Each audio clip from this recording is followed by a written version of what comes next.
Older generations, I've heard, frustrated at the idea that their teenagers or kids are sitting at home, hanging out with their friends, or even dating virtually, instead of going out and meeting people in person. Many consider this preference of online friendships to be a generational abnormality or a disconnect from the bond that a face-to-face interaction can generate. I surmise that the preference to live virtually is merely the predictable result of the internet being the only place left where you can still express and interact in a way that's not hindered by over-policing and burdensome laws, which make everything and anything a potential crime. There are countless videos of teenagers, right here on YouTube or other platforms, being harassed for skateboarding, peacefully hanging out in a park, or simply riding their bikes. Police, lawmakers, and bitter adults whom seem to have forgotten what it's like to be young and silly are driving everyone inside and online where it's relatively safe from physical harassment. I feel that my generation was one of the last generations that felt free to explore buildings still under construction, or to skateboard in a vacant pool, hang out at a mall arcade, or simply loiter in front of a business without fear of going to jail or worse. This is why so many seek refuge online. Life online is truly the last remaining free place on this planet. I believe, above all else, this is why so many find ourselves addicted to this small taste of freedom, even if it's only virtual. Television and radio once offered us an outlet to a bigger world. However, the internet lets us experience that world for ourselves in a way that television and radio never could. There is no question that the importance of these once dominant technologies have been forever replaced by the endless exploration that being online offers. A place where you can choose to be completely anonymous, allowing you to ask or say things you may never otherwise say aloud. A place where you can also be corrected for your random thoughts or ideas from one of billions of people around the entire globe. It's a society of all societies, where you can see the darkest and brightest of humanity all together in one bundle of human consciousness. Or at least, that's what it's supposed to be. Like all freedoms, however, the internet as we know it is slowly slipping through our fingers. As with nearly every human right that's been lost, people are willing to just give it away for a small promise of more safety and security. The idea of monitoring emails, online activity, text messages, facial recognition, location, and more is all accepted by the public because they're sold on the simple concept that this will somehow make the world a safer place. Corporations, lawmakers, military are heavily invested in controlling this landscape, and they've made huge gains in absolute ownership through their weaponization of fear. What has been the result of our freedom slowly fading? People bury their heads in the sand, and they say things like, "I don't have anything to hide," or "Everyone monitors you now anyways. What are you going to do about it?" It seems humans have this incredible ability to ignore that which hasn't yet directly impacted them. If you're not familiar with Aaron Swartz, I highly recommend you take the time to get to know this man and his story. In doing so, you begin to understand how easily this situation can go from "I don't have anything to hide" to a complete dismantling of your family and life. Older generations seem to have once understood the importance of having a reasonable expectation of privacy in their day-to-day lives. Considering the laws passed long ago, which protect privacies like physical postal mail from being spied on or read by neighbors. Today, if a company like Google hired employees to go through your physical mail, they would be arrested, since there are laws that protect you from this. Yes, even if you have nothing to hide. However, technology has changed, and email is now where all of our bills, letters, and private information is housed, but the laws haven't been updated to protect us. Are we suddenly okay with companies reading our mail now that it's in a digital format? It's vital that people recognize the internet for what it represents. If we let corporate or government interests continue to take control of our speech, movement, ideas, discourse, and our thoughts, we're going to have no place left for us to organize and harness an environment where cultivating change can thrive and grow. Equally important is the recognition that the internet is now the town square and public meeting place of yesterday. Gathering online was once a place where people could protest freely and without the fear of being intimidated, beaten, jailed, or murdered. One of the main protections that online forums offered was anonymity. This anonymity has been torn down by the mass surveillance and data collection being done by companies and governments alike. Facebook, Instagram, Reddit, and Twitter were once seen as outlets where massive amounts of world population could discuss and express themselves without ever leaving their home. Examples like Facebook and Twitter are often seen as simple private companies, and as such, many feel they should retain the rights to remove or censor whatever they feel on their platforms. I completely disagree. These social media empires are monopolies that have been given unprecedented access to the personal data of its users, and in ways that government organizations like the NSA could have only dreamed of. They're so large and so influential, it's, under Facebook's own admission, impossible for them to control everything that's posted or discussed. Yet the reach of their analytical tools and ability to manipulate and weaponize personal data is beyond any normal user's ability to even comprehend. As such, online social platforms that grow to the size should be considered public meeting places, and people should be given the right to assemble, protest, and all rights bestowed upon them as if they were physically in a public square. Unfortunately, the opposite is true today. Since we've accepted the mass surveillance and lack of privacy, the threat to our livelihood is greater online than in the public.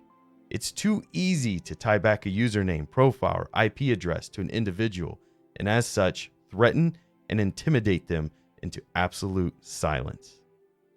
The same tactics now used against those who tried to protest in public are being done online. In public protests, police use video surveillance drones, intimidation, and violence to squash any disobedience. The result of getting profiled and arrested could therefore mean you lose your job. Thereby, many who may otherwise agree and participate in the protests are instead silenced through the necessities of food, housing, and medical for their own families. Yes, the result of this position of maintaining our rights will also mean that these same rights are inherited by racists, bigots, liars, cheaters, and sick-minded individuals. These same rights mean that government cyber war can continue to invade our public places to incite outrage and hatred amongst the populations. This is the very real and ugly truth about freedom. People who don't deserve it also get to exploit it. Yet, despite all the attempts by government and corporations to censor and or cancel all these individuals, they still remain, and they're growing. The degenerates simply find other platforms to exploit and are forever hidden inside deeper parts of the web, where their only discourse is with those whom share their same vile hate. It's becoming the new war on drugs, which we all know has accomplished nothing but growth of illegal drugs, murder, crime, and an overflowing prison system. Drugs didn't go away, they just went underground and became even more dangerous. Likewise, instead of normal people being able to check these misinformed or deviant individuals in an open discussion where there is at least a chance to change their minds, the canceled individuals have instead migrated to platforms where they're surrounded by echo chambers of their own stupidity. The result has been more crime, the U.S. Capitol attack, as an example, and the growth of hate-filled propaganda within these communities. On the other hand, I don't believe anyone should be forced to put up with harassment or to be forced to see or even engage with individuals they find offensive. That's why the most promising solution is the implementation of user-controlled filtering along with community-voted representative moderation on federated social platforms. Therefore, using technology and resources to create more powerful filters to remove content or discussions which we may find offensive or dangerous gives a choice to the individual, and choice is freedom. It's also important to note that in the US there are laws already in place that protect people from threats of violence, criminal harassment, hate crimes, and stalking statutes. There should be some consideration into making sure these laws properly address online forms of these same crimes.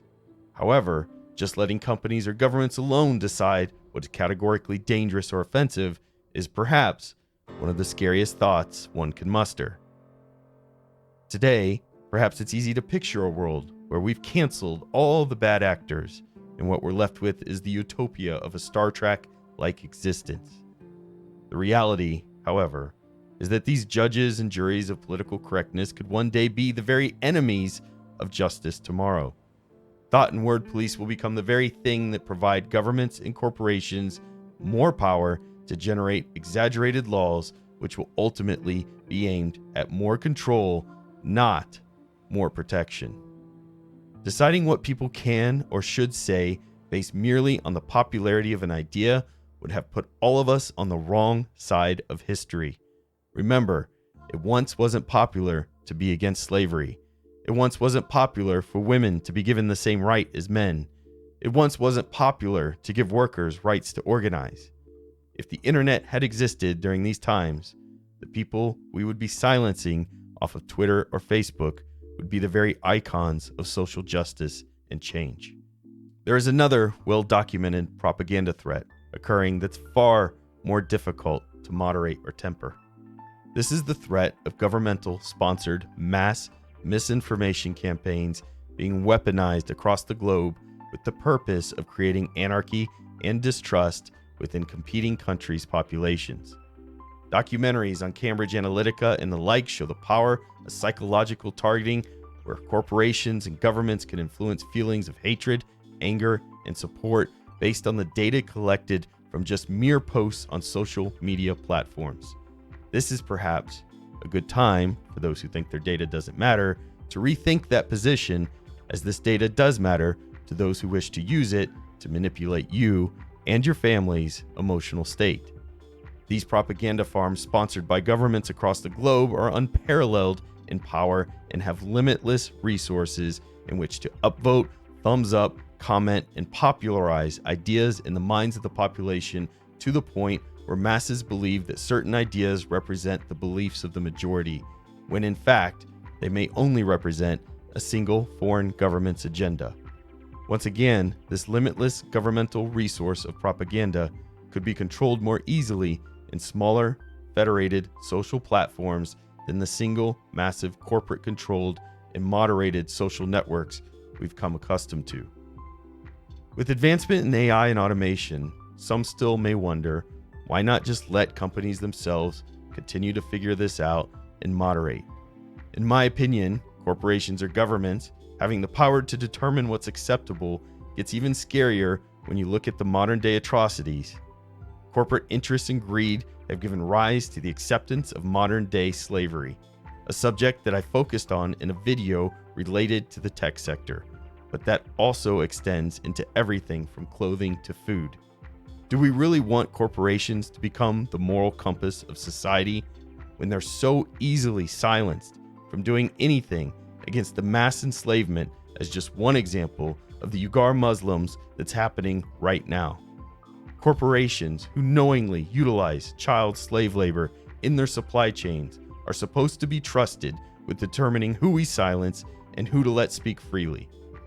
The same companies who willingly censor any voices that challenge the horrors that are occurring so that they won't lose the chance to sell products to China. Companies that present themselves in million-dollar ad campaigns as the champions of social movements and family values are the very cowards actively engaging in the modern-day travesties that face our society. So regardless of their tools or capabilities, the interest of corporations will always be solely based on profits. As it turns out, greed is not a reliable moral compass to base a society upon.